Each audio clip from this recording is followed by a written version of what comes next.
جب مدینے پہنچ گئے اور بدر کا معرکہ ہے، اللہ کے رسول چلے گئے بدر کی جنگ لڑنے کے لیے. یہ دوسری روایت ہے کہ مسلمان تھوڑے ابھی اس انداز سے وہ بدلہ نہیں لے سکتے، انہوں نے اپنا ایمان چھپا رکھا ہے. پھر جب حضور مدینے میں آ گئے اور بدر کا معرکہ پیش آیا، حضور چلے گئے بدر کے میدان میں.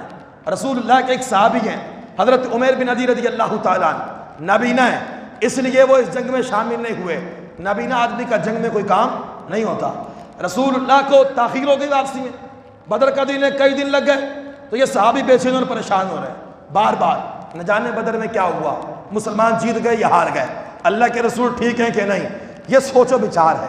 بندہ جس سے محبت کرتا ہے تو اس کے متعلق سوچتا ہے، بار بار سوچتا ہے کہ ایسا تو نہیں کہ ہمارے نبی کو کوئی تکلیف پہنچی ہو، کوئی دکھ پہنچا ہو، کسی نے رسول اللہ پر حملہ تو نہیں کر دیا، رسول اللہ ٹھیک بھی ہیں کہ نہیں.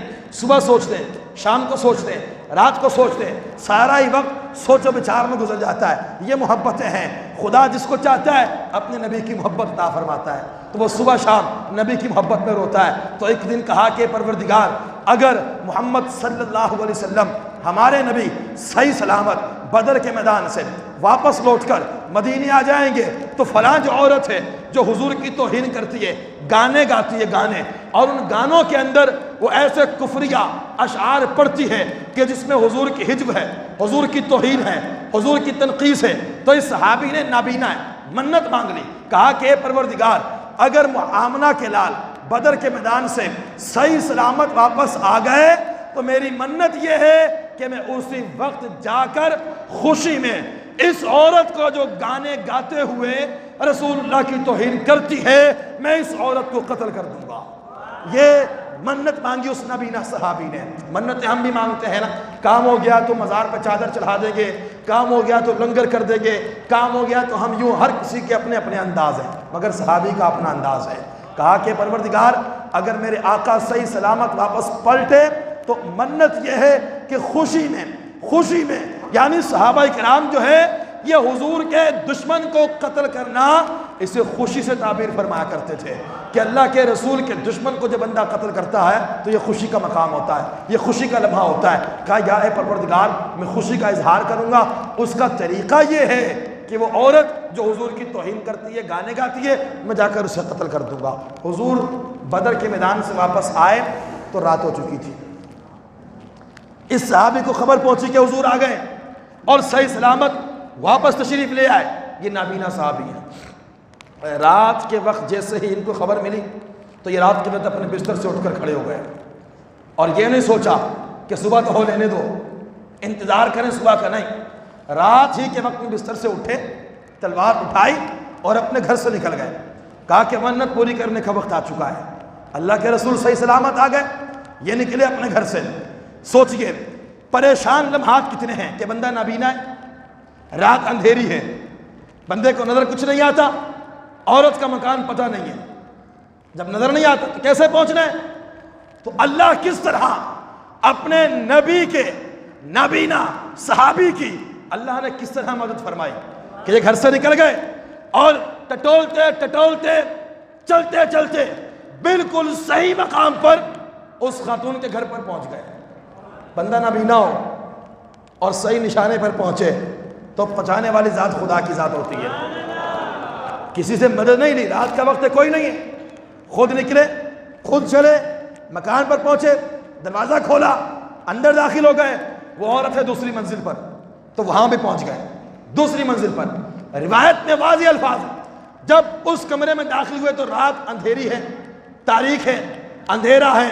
تو آپ اس کے کمرے میں داخل ہونے کے بعد ہاتھ لگا کر آپ نے اسے ٹٹولا کہ عورت کے بدلے میں کوئی مرد قتل نہ ہو جائے. کوئی بیدار نہیں ہوا. جب اس عورت پر ہاتھ لگا تو پہچان گئے کہ یہ وہی عورت ہے. دیکھا کہ سو رہی ہے اور ایک چھوٹا بچہ ہے جسے وہ دودھ پلا رہی ہے. چھوٹے بچے کو ایسا بولتے ہیں، دودھ پلا رہی ہے، رات کا وقت ہے. اب ہونا تو یہ چاہیے تھا کہ رحم کرتے، صحابی تھے کہ ایک عورت ہے اور اس کا ایک بچہ ہے جس کو وہ دودھ پلا رہی ہے، تو آپ کو چاہیے تھا کہ آپ چھوڑ دیتے اسے اور ترک کر دیتے اور یہ سوچتے جب یہ بچہ بڑا ہو جائے گا اور ماں کی اسے حاجت نہیں رہے گی، ہم آ کر پھر اسے قتل کر دیں گے. یہ بھی سوچ ہو سکتی تھی. اسلام تو امن کا درس دیتا ہے، محبت کا پیغام دیتا ہے. اسلام کا تو حکم یہ کہ پیار کرو، محبت کرو، جنگ میں جاؤ تو بچوں کو نہ مارو، عورتوں پر حملہ نہ کرو، سایہ دار درخت نہ کاٹو، یہ اسلام کا پیغام ہے۔ لیکن اس پیغام کو صحابی رسول سے زیادہ کوئی سمجھنے والا نہیں ہے۔ حضرت عمیر بن عدی نے اس بچے کو اس کی ماں سے خود جدا کیا، الگ کیا کہ بچے کو نقصان نہ پہنچے۔ اس کی ماں کی گود سے اسے لے کر تلوار اس کے سینے پر رکھ کر اوپر سے اتنا زور لگایا کہ وہ تلوار اس کے سینے سے آر پار ہو گئی، اور اس عورت کو آپ نے قتل کر دیا۔ اور وہاں سے نکلے اور سیدھا آئے مسجد نبوی میں، رات میں نکلے تھے، اتنا وقت لگا کہ صبح فجر کا وقت ہو گیا تو سیدھا مسجد میں آ گئے۔ جب پہنچے تو رسول پاک صلی اللہ علیہ وسلم نماز پڑھا رہے تھے، جماعت ہو رہی ہے اور صحابہ کرام نماز پڑھ رہے ہیں۔ حضرت عمیر بن عدی آئے اور پیچھے کھڑے ہو گئے، ابھی نیت نہیں باندھی تھی کہ سلام ہو گیا، جماعت ختم ہو گئی۔ اللہ کے رسول نے سلام پھیرا، پھیرنے کے بعد ابھی حضرت عمیر بن عدی نے کچھ نہیں کہا، بتایا نہیں کہ یہ تو راز کی بات ہے۔ جب منت مانگی تو کسی کو نہیں بتایا، رات کو نکلے تو کسی کو نہیں بتایا، عورت کو رات کی تاریکی میں قتل کیا، کوئی شور نہیں ہوا، کسی کو نہیں بتایا، واپس آ گئے۔ یہ بات تو حضرت عمیر کے علاوہ کو جانتا نہیں تھا۔ اب یہ کھڑے صف کے آخر میں، رسول پاک نے جیسے ہی سلام پھیرا، ابھی یہ سوچ رہے تھے کہ میں بتاؤں اللہ کے رسول کو کہ میں ایک عورت کو قتل کر آیا ہوں، یا رسول اللہ جو آپ کی شان میں گستاخیاں کرتی تھی۔ ابھی انہوں نے کچھ کلام نہیں کیا، یہ تو خاموش کھڑے تھے۔ رسول پاک نے سلام پھیرا اور جیسے ہی حضرت عمیر بن عدی کو دیکھا تو رسول پاک نے حضرت عمیر بن عدی کو مخاطب کر کے کہا کہ اقتلتا بنتا مروان، کہ اے عمیر بن عدی، کیا تو اسما بنت مروان کو قتل کر آیا ہے؟ اس صحابی رسول نے حیران ہو کر کہا کہ ہاں یا رسول اللہ صلی اللہ علیہ وسلم، میں اس خاتون کو قتل کر آیا ہوں جو آپ کی توہین اور تنقیص کرتی تھی۔ کوئی بتانے والا نہیں ہے۔ یہاں پر تمام صحابہ کرام مسجد میں ہیں جنہوں نے نماز پڑھی ہے۔ رسول پاک نے خود کہا کیا تو قتل کر آیا ہے اس عورت کو؟ عرض کی جی ہاں یا رسول اللہ، میں تو اسے قتل کر کے آ گیا۔ آگے حضرت عمیر بن عدی نے کہا یا رسول اللہ صلی اللہ علیہ وسلم، کیا میں نے کوئی غلط کام تو نہیں کیا؟ وہ آپ کی توہین اور تنقیص کرتی تھی، میں نے آپ سے پوچھا نہیں، آپ سے اجازت نہیں لی، آپ شارع اسلام ہیں، آپ بانی اسلام ہیں، آپ کا حکم ضروری تھا، میں نے آپ کی اجازت کے بغیر ایک ایسی عورت کو قتل کر دیا جو بچے کو دودھ پلا رہی تھی۔ قتل کرنے کا مقصد یہ تھا کہ وہ گانے گاتی تھی، آپ کی توہین اور تنقیص کرتی تھی، تو یا رسول اللہ کیا مجھے اس کے قتل کے بدلے میں قتل تو نہیں کیا جائے گا؟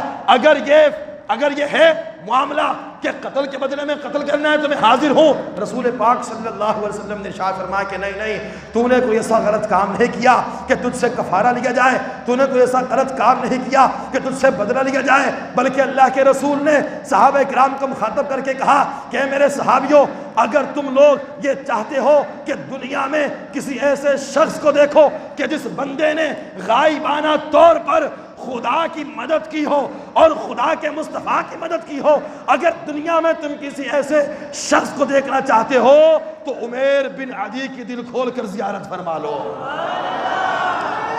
یہ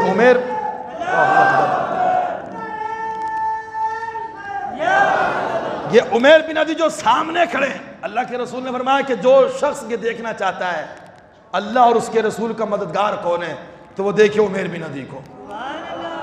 اللہ اور اس کے رسول کا مددگار کون ہے؟ کہا وہ دیکھے اس شخص کو کہ جس نے غائبانہ طور پر خدا کی بھی مدد کی ہے اور مصطفیٰ کی بھی مدد کی ہے۔ بڑا دلچسپ سوال پیدا ہوتا ہے یہاں پر، وقت کے دامن میں گنجائش نہیں۔ یہاں پر تو اگر کوئی رسول اللہ سے مدد مانگے تو لوگ اسے مشرک بنا دیتے ہیں، ایسا ہے کہ نہیں؟ اگر کوئی یا رسول اللہ مدد کا ہے تو کچھ لوگوں کے نظریے میں وہ بندہ مشرک ہوا کہ نہیں؟ کہتے ہیں خدا کے رسول سے مدد کیوں مانگی؟ صرف یا اللہ مدد۔ ایسا ہی کچھ اسٹیکر لگے ہوئے ہوتے ہیں رکشوں پر، گاڑیوں میں، کیا لکھا ہوتا ہے؟ صرف یا اللہ مدد سے کوئی اختلاف نہیں ہے، اللہ ہی مدد کرتا ہے، اللہ کے علاوہ کوئی مددگار نہیں ہے۔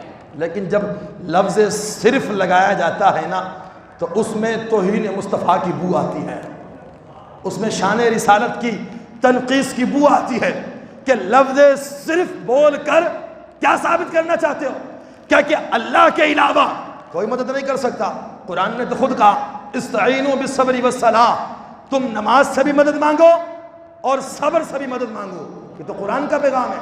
نماز سے مدد مانگو, صبر سے مدد مانگو. ہاں مطلب یہ ہے کہ خدا نہ چاہے تو خدا کے بغیر کوئی بھی مدد, لیکن اگر اللہ چاہے تو وہ اپنے نبی کو بھی مددگار بنا دیتا ہے, اور وہ اپنے ولی غوث پاک کو بھی مددگار بنا دیتا ہے, داتا علی اجمیری کو بھی مددگار بنا دیتا ہے, وہ خواجہ خواجگان کو بھی مددگار بنا دیتا ہے. چونکہ ہمارا یہ آج کا موضوع نہیں, یہاں تو کوئی خدا کے رسول سے مدد مانگے وہ مشرک بن جاتا ہے. یہاں خدا کے رسول کہہ رہے ہیں اگر تم کسی ایسے بندے کو دیکھنا چاہو کہ جس نے خدا کی اور مصطفیٰ کی مدد کی ہے تو تم عمیر بن عدی کے چہرے کی زیارت فرما لو.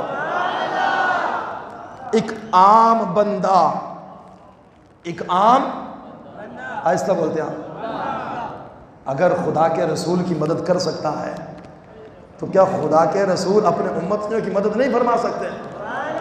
آہستہ بولتے ہیں آپ سبحان.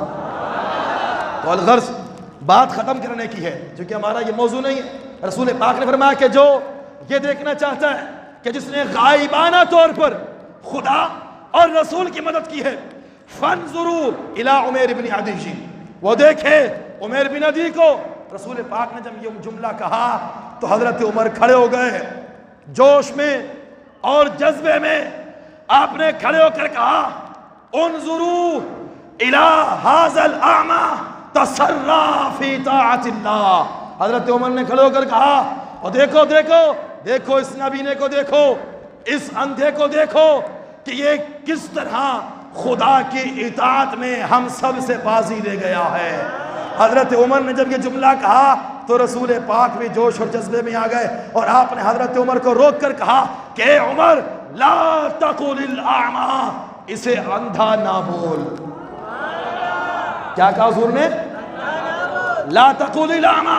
حضرت عمر تو کہتے ہیں جوش اور جذبے کے ساتھ, ارے اس نابینا کو دیکھو کس طرح خدا کی اطاعت میں یہ ہم سے آگے نکل گیا. خدا کے رسول نے کہا لا تقل الاعمى ولکنہ البصیر. اے عمر اسے نابینا نہ بول, اصل میں آنکھیں دی ہی اللہ نے اس بندے کو ہیں.